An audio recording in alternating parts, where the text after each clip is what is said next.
안녕하십니까, 성희입니다. 드디어 저희가 이제 14주차를 맞이하게 됐습니다.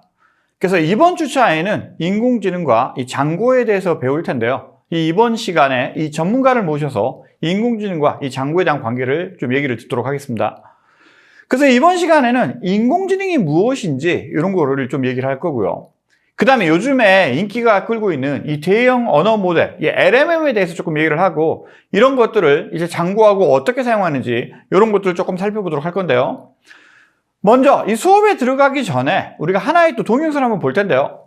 인공지능을 알고 싶으면 LMM 지식을 꼭 챙겨가세요. 뭐 이러한 내용의 동영상인데, 아마 우리 수업 시간 외에도 여러분들이 어떤 진학을 하거나 아니면 취업을 하거나 할 때 이러한 면접에서 많이 요즘에 나오고 있는 질문이 바로 이 LMM 관련된 질문입니다. 그래서 여러분들이 한 번 정도 동영상을 한번 보시는 게 좋을 것 같은데요. 먼저 동영상을 살펴보고 지나가도록 하겠습니다. 인공지능은 인간의 생각하는 방식을 모방하여 입력된 정보를 바탕으로 결과를 판단해 제공하는 기술로, 생성형 AI부터 딥러닝, 머신러닝과 같은 첨단 분석 기술로 지속 발전되어 왔으며, 더욱 고도화되고 다양한 서비스로 구현되어 각종 업무 자동화에 기여하는 도구로 자리 잡고 있습니다. 오늘은 인공지능의 기반이 되고 있는 생성형 AI의 빼놓을 수 없는 개념인 거대 언어 모델, 바로 LLM에 대해 소개해드리고자 합니다. LLM은 라지 랭귀지 모델의 약자로 언어 모델을 대규모로 확장한 개념입니다. 인공지능이 인간의 언어를 이해하고 작업을 수행할 뿐 아니라 다양한 콘텐츠를 인식하고 활용할 수 있도록 하는 딥러닝 알고리즘입니다. 기존의 언어 모델은 패턴이나 구조, 관계 등을 학습시켜 텍스트 번역과 같은 단순한 텍스트 작업에서 주로 활용되었다면, 거대 언어 모델은 소프트웨어 개발이나 챗봇, 노래나 시 등의 콘텐츠를 제작하는 더 복잡한 텍스트 작업에 활용할 수 있습니다. 참 흥미로운 내용인데요. 아마 여러분들이 이 뒤에 무슨 내용이 있는지 더 궁금하실 것 같은데, 이 밑에 보시면 또 이 UR이 또 있으니까 한 번 정도 더 챙겨 보시고요. 그래서 우리가 이제 먼저 뭔가 이렇게 면접 같은 거를 준비하기보다 이럴 때 뭔가 차근차근 이 지식을 좀 쌓아가는 게 좋을 것 같습니다. 그래서 이번 시간에 보실 키워드는 크게 두 가지가 있는데, 첫 번째 인공지능과 관련된 얘기를 조금 하도록 하겠습니다. 그래서 인공지능은 컴퓨터가 인간의 어떤 지능을 그대로 모방을 하는 것을 우리가 의미를 하게 되는데, 인간의 학습이나 아니면 추론이나 문제 해결 능력과 같은 이 지식적인 능력을 모방하는 어떤 기술을 인공지능이라고 부릅니다. 그래서 기계가 스스로 학습하고 판단하여 인간과 유사한 결과를 만들어내는 기술을 인공지능이라고 얘기를 합니다. 그래서 여기에는 머신러닝이나 딥러닝, 데이터라던가 알고리즘 같은 것들이 인공지능의 범위에 속하게 되고요. 그 다음에 대규모 언어 모델이라고 하는 게 있습니다. LMM이라고도 하는데, 최근에 챗GPT라던가 구글의 제미나이나 아니면 구글의 AI 스튜디오, 퍼플렉시티 등의 이 다양한 서비스들이 제공이 되고 있는데, 어떤 방대한 양의 텍스트를 학습을 시켜서 인간과 유사한 텍스트를 생성하는 AI 모델을 대규모 언어 모델이라고 합니다. 그래서 여기에는 대규모의 텍스트 데이터가 필요할 거고요. 그리고 어떤 자연어 처리라던가 생성형 AI 같은 것들이 있는데, 이 대규모 언어 모델을 사용하는 알고리즘이 바로 트랜스포머 어텐션 알고리즘이라고 하는 걸 사용을 하고 있는데, 이런 것들을 좀 알아두시면 좋을 것 같고요. 그 다음에 이번 주도 마찬가지로 이 수업에 들어가기 전에 이 지난주의 내용을 먼저 복습을 해보도록 하겠습니다. 그래서 지난주는 데이터 시각화에 대해서 우리가 조금 살펴봤습니다. 그래서 이 데이터 시각화는 데이터를 차트나 아니 그래프나 지도 등의 다양한 시각적인 형태로 변환해서 이 표현하는 과정을 데이터 시각화라고 합니다. 그래서 우리가 어떤 데이터가 아주 많게 되면 이런 데이터를 실질적으로 한눈에 보기가 어렵게 되는데, 어떤 식으로 보게 할 것이냐. 그래서 데이터라고 하는 거를 가지고 와서 우리가 분석하는 것도 중요하지만, 이렇게 분석된 걸 가지고 상대방에게 어떤 식으로 우리가 이해하게 하거나 아니면 그 사람에게 뭔가 이 판단의 근거로 삼게 하거나, 이런 것들이 중요해야 됩니다. 그래서 복잡한 데이터를 이 주관적으로 이해하고 숨겨진 패턴이나 트렌드를 발견해서 효율적인 의사결정을 지원하는 게 바로 이 데이터 시각화의 정의이자 목적이 되겠습니다. 그래서 이 데이터를 시각하게 되면 데이터의 이해도가 올라가고요. 그 다음에 데이터의 어떤 숨겨진 패턴을 찾는다던가 의사결정이 지원이 되고, 그 다음에 우리가 얘기할 때 어떤 스토리텔링이라고 하는데, 이런 능력들을 강화할 수가 있겠죠. 그 다음에 데이터 분석 및 시각화가 있는데 이런 데이터를 보여주게끔 하기 위해서는 우리가 데이터의 분석이 중요합니다.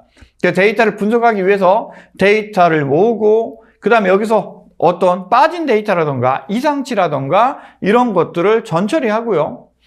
그 다음에 이거를 보기 편하게 변환해서 유의미한 어떤 정보를 추출하고 그래서 데이터에서 우리가 어떤 의미를 부여하면 정보가 된다 그랬죠. 그래서 이러한 정보로부터 패턴, 추세, 관계 등을 파악하는 과정을 데이터 분석이라고 합니다.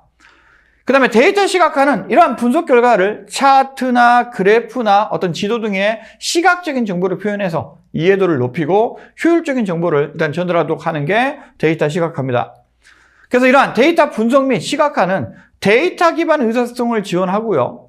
그 다음에 숨겨진 인사이트를 발견해요. 효율적인 일단 커뮤니케이션을 가능하게 하는데 데이터를 의미 있게 만들면 정보가 되고요. 이런 정보를 우리가 머신러닝이나 어떤 딥러닝을 가지고 뭔가를 만들게 되면 인사이트라고 하는 이런 것들이 나오게 되는데 이런 용어들에 대해서도 여러분들이 좀 기억을 하고 있으셔야 될 것 같고요. 그 다음에 데이터의 수집 및 전처리를 보면 우리가 어떤 데이터의 소스로부터 이 데이터를 확보하는 과정을 데이터의 수집이라고 합니다. 그래서 수집된 데이터의 오류, 결석치, 이상치를 제거하고 분석에 적합한 형태로 변하는 과정을 데이터의 전처리라고 우리가 얘기를 하게 되는데 일단 데이터를 분석할 때 어떤 뭔가 빠진 데이터라든가 이 잘못된 데이터가 있으면 정확성이 떨어질 수가 있겠죠. 그래서 이러한 전처리를 통해서 정확성을 높이고 효율성을 높이고 신뢰할 수 있는 분석 결과를 얻기 위한 어떤 필수적인 과정이라고 볼 수가 있겠습니다. 그 다음에 이러한 데이터를 표현하게끔 하기 위해 이 웹상에서는 chart.js라고 하는 이러한 자바스크립트 라이브러리를 사용을 합니다. 이 chart.js는 HTML5에 캔버스라고 하는 요소에다가 직접 무언가를 그림을 그리게 하는데요. 어떤 다양한 차트를 지원하고요. 그 다음에 반응형 디자인이라든가 그 다음에 성능도 좋고 뛰어난 확장성이라든가 이 간단한 사용법 때문에 많이들 이용을 하고 있습니다.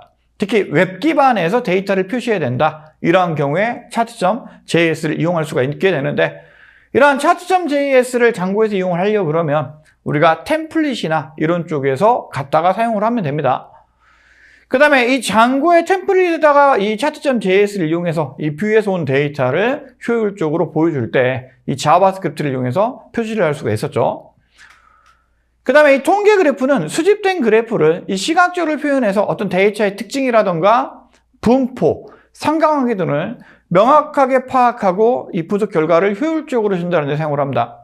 그래서 막대 그래프, 선 그래프, 원 그래프, 히스토그램, 산전도, 파이 그래프 아주 많은 종류의 데이터를 표시하기 위한 이 통계 그래프가 있고요. 데이터의 유형이나 분석 목적에 따라 여러분들이 적절한 그래프를 선택하시면 되겠습니다. 그래서 이 데이터의 어떤 분석 결과를 요약하고 시각화해서 이 보고서나 프레젠테이션, 웹페이지 등이 활용되며 그 다음에 데이터 기반의 의사결정을 하는데 지원을 할 수가 있습니다. 그러면 우리가 이 전문가분을 모실 텐데요. 이 정영식 전문가님은 20년 이상 현장 경험을 갖춘 전문가입니다. 그래서 뭐 넥슨 게임즈라던가 뭐 여러 회사에서 이미 경험을 갖고 있는 전문가님이신데 이 전문가님을 모셔서 AI와 관련된 얘기를 들어보도록 하겠습니다. 안녕하세요 여러분. 오늘은 인공지능에 대해 깊이 있는 이야기를 나눠볼 시간을 마련했습니다. 함께 해주실 분은 IT 전문가이신 정영진 개발자님이십니다. 먼저 간단히 자기소개 부탁드립니다. 안녕하세요. 저는 IT 분야에서 20여 년 이상 개발해 오고 있고 최근에는 인공지능, 특히 딥러닝을 연구하고 있는 정영직입니다. 먼저 인공지능의 기본 개념에 대해 이야기해보죠. 전문가님, 인공지능이 무엇인지 간단히 설명해 주실 수 있나요? 네, 인공지능은 인간의 지능을 모방하여 기계가 학습, 추론, 문제 해결 등을 수행할 수 있도록 하는 기술이고 AI의 기본 개념은 인간의 지능을 모방하여 컴퓨터가 학습, 추론 또는 문제 해결과 같은 지능적인 행동을 수행하도록 만드는 기술입니다. 즉, 기계가 스스로 학습하고 판단하여 인간과 유사한 결과를 만들어내는 기술을 의미하고 인공지능은 1956년에 처음 등장한 개념으로 이후 다양한 학습 분야와 기술의 발전을 통해 현재에 이르렀습니다. AI는 약한 AI와 강한 AI, 크게 두 가지 범주로 나눌 수 있고 약한 AI는 특정 작업을 수행하는데 초점을 맞추고 있으며 강한 AI는 인간과 유사한 일반 지능을 목표로 합니다. 현재 우리가 사용하고 있는 대부분의 AI는 약한 AI에 해당하지만 챗GPT와 같은 기술은 강인공지능 분야에 도전하는 기술이라고 이야기할 수 있겠습니다. 약인공지능은 특수목적 인공지능이라고도 하는데 특정 작업이나 문제 해결에 특화된 인공지능입니다. 인간의 특정 지능을 모방하거나 특정 작업을 수행하도록 설계되어 있습니다. 예를 들어 예전에 큰 이슈가 되었던 알파고, 이세돌 프로 바둑 기사와 대전을 한 AI가 있겠습니다. 알파고는 바둑에서는 인간보다 더 뛰어난 성능을 보이지만 다양한 분야는 인간의 지능을 넘어서지는 못했죠. 시리나 알렉사와 같은 음성 비서, 자율주행 자동차, 이미지 인식 시스템, 챗봇이나 알파고 등이 여기에 해당된다고 볼 수 있습니다. 그리고 강인공지능은 범용 인공지능이라고도 불리는데 인간과 동등하거나 그 이상의 범용적인 지능을 가진 인공지능인데 예를 들면 영화 터미네이터에 나오는 스카이넷이나 매트릭스의 인공지능처럼 인간과 유사한 수준의 일반적인 지능을 가지고 다양한 분야에서 인간과 유사한 인지 능력, 추론 능력, 문제 해결 능력을 발휘할 수 있습니다.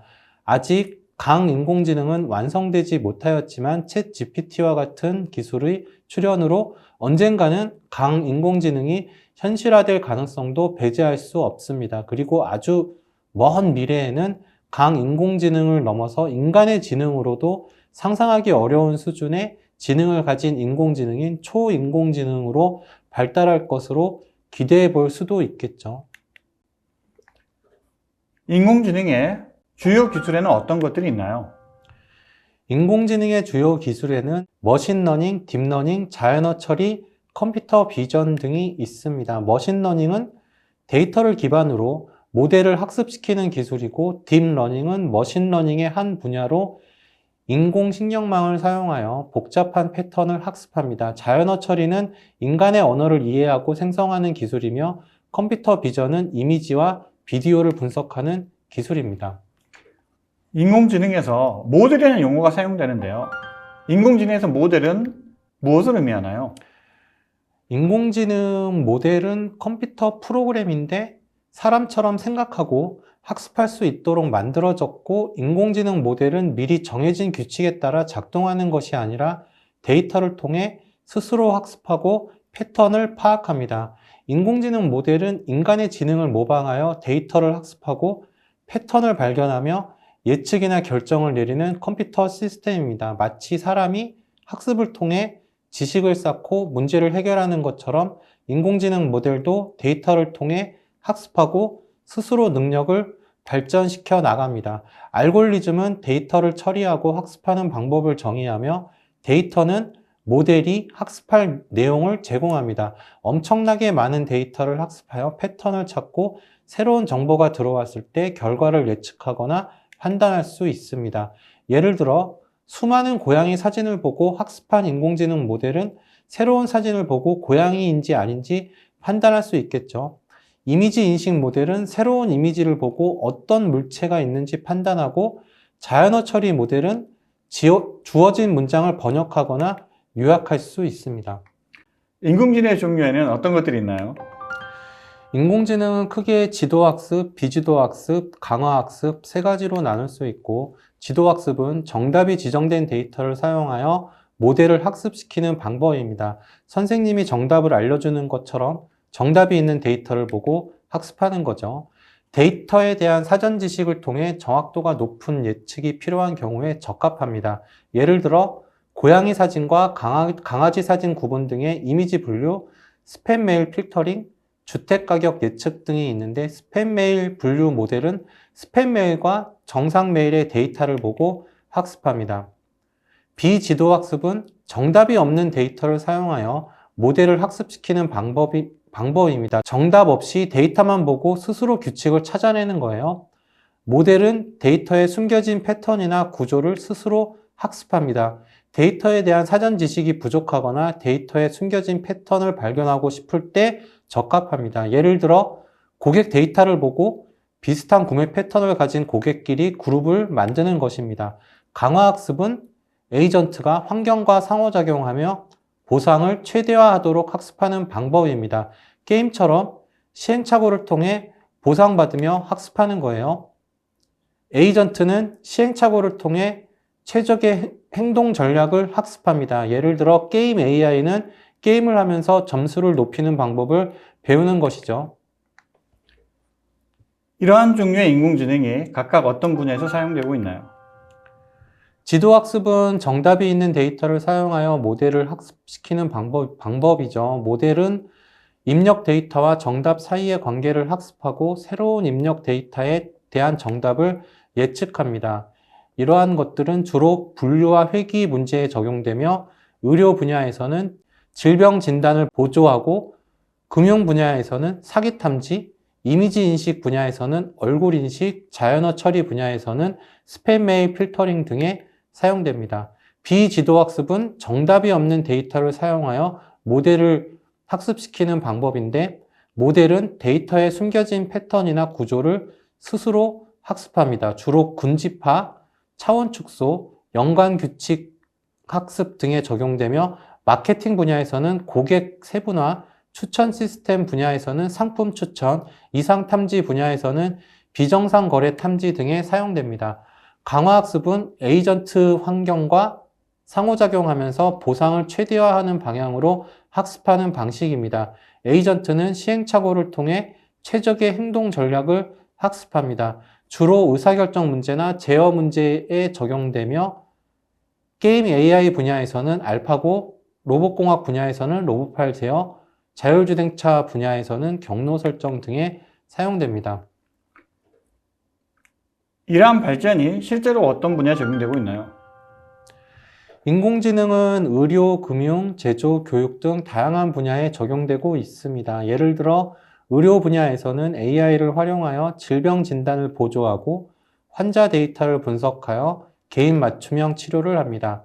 금융 분야에서는 사기 탐지, 알고리즘 트레이닝 등의 AI를 활용합니다. 교육 분야에서는 개인 맞춤형 학습을 제공하고 있는 AI 기반 교육 플랫폼이 등장하고 있습니다.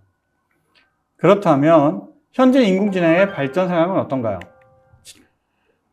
최근 몇 년간 인공지능은 급격히 발전했습니다. 특히 딥러닝과 대형 언어 모델의 발전이 두드러집니다. 딥러닝은 이미지 인식, 음성 인식, 자연어 처리 등 다양한 분야에서 인간 수준의 성능을 달성했습니다. 또한 GPT-3와 GPT-4와 같은 대형 언어 모델은 인간과 유사한 텍스트를 생성하고 복잡한 질문에 답변할 수 있는 능력을 보여주고 있습니다. 그럼 이제는 최근에 이슈가 되고 있는 대형 언어 모델 LMM에 대해서 서로 다시 이야기를 나눠보죠. 전문가님, 먼저 대형 언어 모델이 무엇인가요? 대형 언어 모델은 방대한 양의 텍스트 데이터를 학습하여 인간과 유사한 방식으로 언어를 이해하고 생성하는 인공지능 모델입니다. 대표적인 예로는 오픈 AI의 GPT 시리즈나 구글의 BERT 모델이 있습니다. 이 모델들은 문장 완성, 번역, 요약, 질문 응답 등 다양한 자연어 처리 작업을 수행할 수 있습니다. 그럼 LM에는 어떤 핵심 기술들이 사용되고 있나요? 요즘 관심 있는 학생들이 많은데 여기에 대해서 자세히 설명해 주세요. 네, 아무래도 요즘 챗 GPT가 이슈다 보니 관심 있는 분들이 많은 것 같습니다. 먼저 최근 인공지능을 이해하려면 심층 신경망에 대해 이야기를 꺼내야 할 듯한데요. 심층 신경망과 LMM, 대규모 언어는 매우 밀접하게 관련되어 있습니다.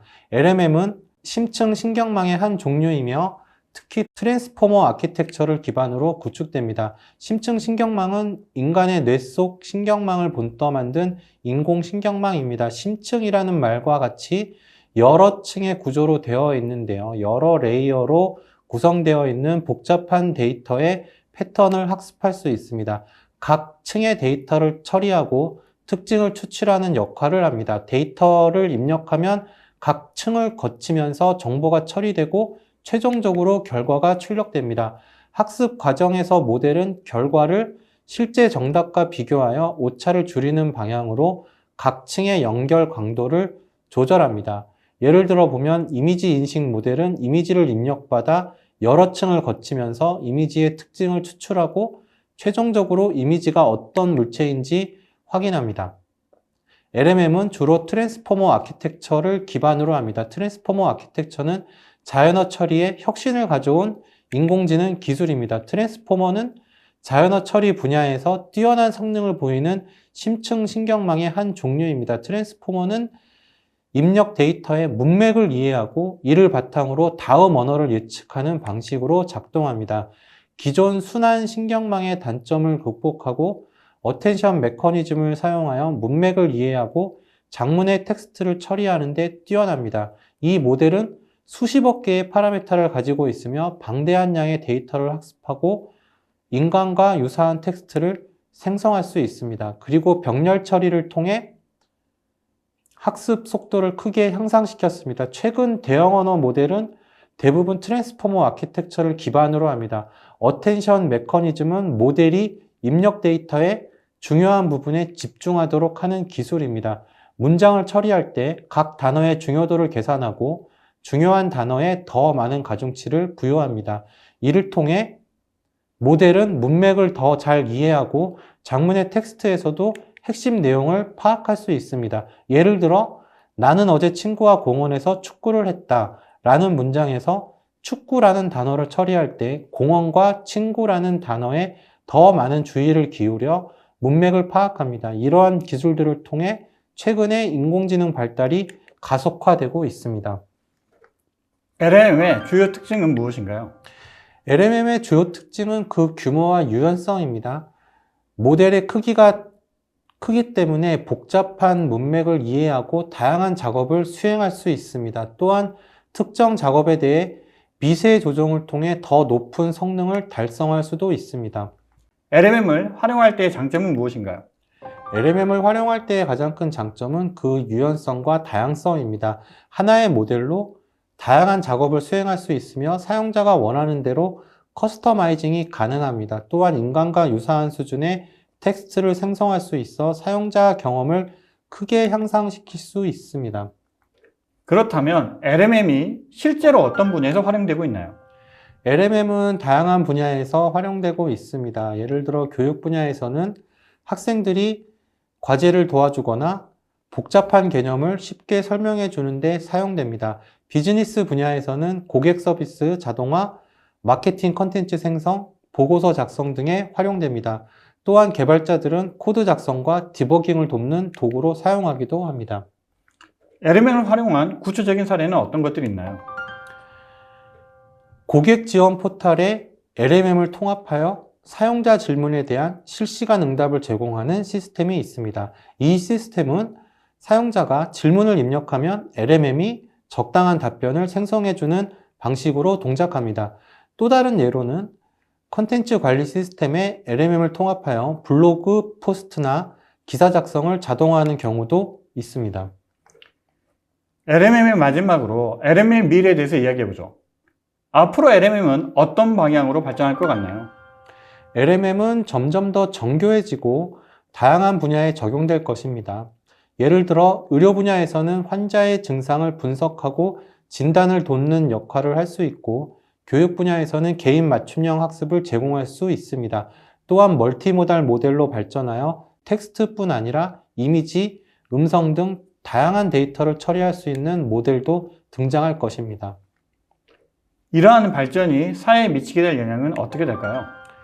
기술의 발전은 분명히 삶의 질을 향상시킬 수 있습니다. 하지만 동시에 새로운 윤리적 문제를 야기할 수도 있겠죠. 예를 들어 AI가 인간의 일자리를 대체할 가능성도 있고 AI가 생성한 콘텐츠에 소유권 문제도 발생할 수 있습니다. 따라서 기술의 발전과 함께 사회적 윤리적 논리도 지속되어야 합니다. 그렇다면 LMM의 미래를 긍정적으로 보시나요? 아니면 우려를 크게 느끼시나요? 저는 긍정적으로 봅니다.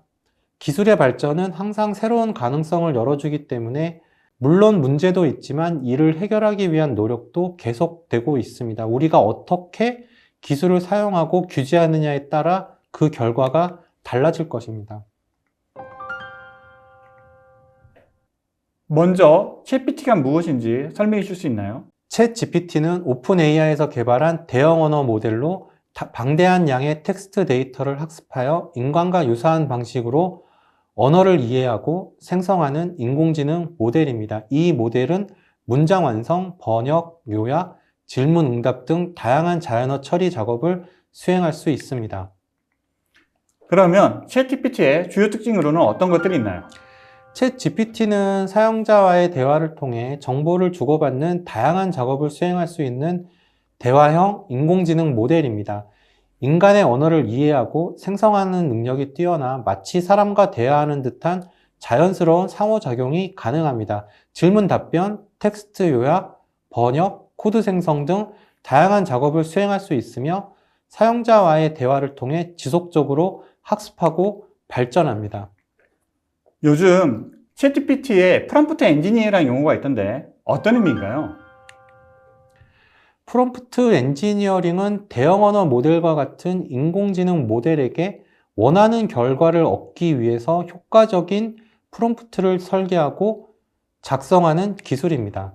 마치 숙련된 조련사가 동물 행동을 유도하듯이 프롬프트 엔지니어는 모델의 능력을 최대한 활용하여 원하는 결과를 얻어냅니다. 명확하고 구체적인 프롬프트는 모델에게 이해도를 높여 더욱 정확하고 유용한 결과를 얻을 수 있도록 돕습니다. 그리고 프롬프트 엔지니어링을 통해 모델에게 다양한 작업을 지시하고 창의적인 결과물을 생성할 수도 있습니다. 복잡한 모델을 미세 조정하는 대신 효과적인 프롬프트를 사용하여 원하는 결과를 얻으면 비용을 절감할 수 있습니다. 챗GPT를 활용할 때 장점은 무엇인가요? 챗 GPT를 활용할 때의 가장 큰 장점은 그 유연성과 다양성입니다. 하나의 모델로 다양한 작업을 수행할 수 있으며 사용자가 원하는 대로 커스터마이징이 가능합니다. 또한 인간과 유사한 수준의 텍스트를 생성할 수 있어 사용자 경험을 크게 상승시킬 수 있습니다. 그렇다면 챗GPT와 장고를 결합하면 어떤 가능성이 있을까요? 챗 GPT와 장고를 결합하면 다양한 가능성이 열립니다. 예를 들어 장고로 구축된 웹 어플리케이션에 챗 GPT를 통합하여 사용자와 상호작용을 더욱 풍부하게 만들 수 있습니다. 이를 통해 사용자 질문에 대한 실시간 응답을 제공하거나 콘텐츠 생성 도구를 개발할 수 있습니다. 챗GPT와 장고를 결합하는 과정에서 어떤 기술적인 내용이 있을까요? 기술적 도전 과제 중 하나는 API 통합입니다. 챗 GPT는 오픈 AI의 API를 통해 접근할 수 있으며 이를 장고 애플리케이션에 통합하려면 API 키 관리, 요청 및 응답 처리 등을 신중히 설계해야 합니다. 또한 보안 문제도 중요한 도전 과제입니다. 사용자 데이터를 안전하게 처리하고 API 키가 노출되지 않도록 해야 합니다. 이러한 도전 과제를 해결하기 위한 전략은 무엇인가요? API 통합의 경우 장고의 미들웨어와 뷰를 활용하여 API 요청과 응답을 효율적으로 처리할 수 있습니다. 보안 문제는 환경 변수를 사용하여 API 키를 관리하고 HTTPS를 통해 데이터를 암호화하는 등의 방법으로 해결할 수 있습니다. 성능 최적화를 위해서는 레디스와 같은 캐싱 시스템을 도입하거나 셀러리를 사용하여 비동기 작업을 처리하는 방법이 있습니다. 실제로 인공지능과 장고를 결합한 사례가 있나요? 네, 실제로 여러 사례가 있습니다. 예를 들어 고객 지원 포털에 챗 GPT를 통합하여 사용자 질문에 대한 실시간 응답을 제공하는 시스템이 있습니다. 이 시스템은 장고로 구축된 웹 어플리케이션에 챗 GPT API를 연결하여 사용자가 질문을 입력하면 챗 GPT가 적절한 답변을 생성해주는 방식으로 작동합니다. 또 다른 예로는 콘텐츠 관리 시스템에 챗 GPT를 통합하여 블로그 포스트나 기사 작성을 자동화하는 경우도 있습니다. 이는 장고의 관리자 인터페이스와 챗 GPT를 결합하여 관리자가 간단한 입력만으로도 고품질의 콘텐츠를 생성할 수 있게 해줍니다. 그리고 지능형 콜센터는 인공지능 기술을 활용하여 고객과의 상호작용을 자동화하고 효율성을 높이는 차세대 콜센터입니다. 기존 콜센터의 단순 문의 응대 기능을 넘어 AI 기반의 다양한 기술을 통해 고객 경험을 혁신하고 상담원의 업무 효율성을 극대화합니다. 이러한 융합이 개발자와 사용자에게 어떤 이점을 제공하나요?